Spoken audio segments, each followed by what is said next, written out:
तो आम आदमी पार्टी की प्रेस कॉन्फ्रेंस, जिसमें आम आदमी पार्टी का एक कहना, गोपाल राय ने कहा कि सुप्रीम कोर्ट को आम आदमी पार्टी की तरफ से धन्यवाद। केजरीवाल को जेल भेजकर अन्याय किया गया था, बड़े मकसद के लिए केजरीवाल बाहर आ रहे हैं। ये कहा बड़ा मकसद है जिसके लिए बाहर आ रहे हैं। केजरीवाल को जमानत का चुनाव पर सीधा असर होगा, कहना आम आदमी पार्टी का। आम आदमी पार्टी की तरफ से प्रेस कॉन्फ्रेंस में सुप्रीम कोर्ट का जहां एक तरफ धन्यवाद किया गया, वहीं यह भी कहा गया कि वोट की ताकत से तानाशाही को खत्म करना होगा, ये कहा।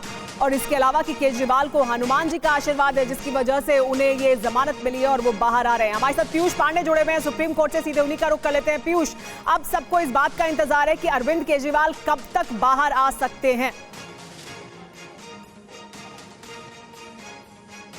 बिल्कुल सुमेरा, देखिए आज रात तक भी संभावना बनती है और अगर आदेश सही समय पर मिल गया तो आज रात तक अरविंद केजरीवाल जेल से बाहर होंगे, जबकि ये पूरी तरह से तय होता है सुप्रीम कोर्ट के आने वाले आदेश पर, जो 4:30-5 बजे तक अगर मिल गया तो आज रात अरविंद केजरीवाल जेल से बाहर होंगे। और अगर ऐसा नहीं हुआ तो फिर संभावना बनती है कि कल सुबह वो जेल से बाहर आ जाएं।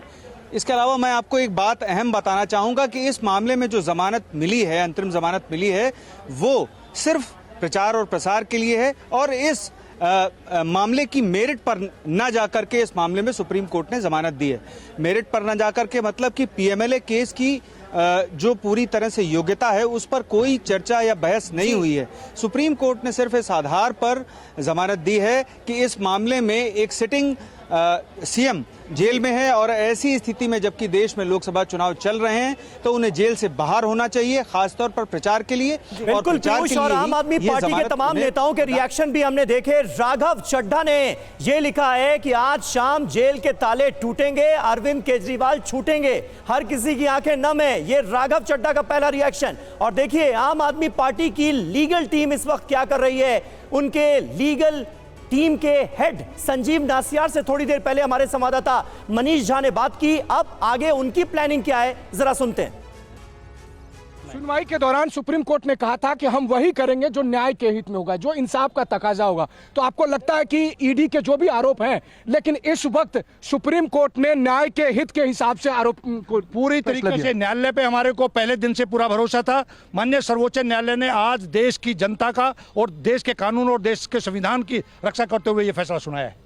देखिए आज के फैसले को लोग यह भी देख रहे थे कि ईडी ने जो दलीलें दी थी, ईडी ने हलफनामा दिया था, ईडी ने कहा था गलत परंपरा होगी, लेकिन सुप्रीम कोर्ट ये सब पे सहमत नहीं दिख रही है। देखिए ईडी का जिस तरीके से बार बार स्टैंड चेंज हो रहा था 2 साल में, अभी तक माननीय सर्वोच्च न्यायालय ने बार बार पूछने के बाद कि आप बताइए कि किस तरीके से अरविंद केजरीवाल जी के खिलाफ आपके पास सबूत है, कोई सबूत पेश नहीं कर पाए। क्यों आपने इलेक्शन टाइम में अरेस्ट किया, इसका कुछ जवाब नहीं दे पाए। पूरी तरीके से ईडी किसी दबाव में, किसी के इंस्ट्रक्शन पे काम कर रही थी। ये पॉलिटिकल मोटिवेटेड केस है, ये टोटल झूठा केस है। इस केस के अंदर अरविंद केजरीवाल जी पूरी तरीके से दूध का दूध पानी का पानी। एक आखिरी सवाल ये है कि सुप्रीम कोर्ट संविधान की भी रक्षक है। आपको लगता है कि सुप्रीम कोर्ट के सामने आज सवाल केवल एक केस के मेरिट का नहीं था, बल्कि यह देखना था कि देश की लोकतांत्रिक व्यवस्था में संविधान के हिसाब से क्या सही होना चाहिए? जी बिल्कुल बिल्कुल, देश के सर्वोच्च न्यायालय पे देश के एक एक जन की नजर लगी हुई थी और वो इसलिए लगी हुई थी क्योंकि देश के संविधान को बचाने की बात है, देश के कानून को बचाने की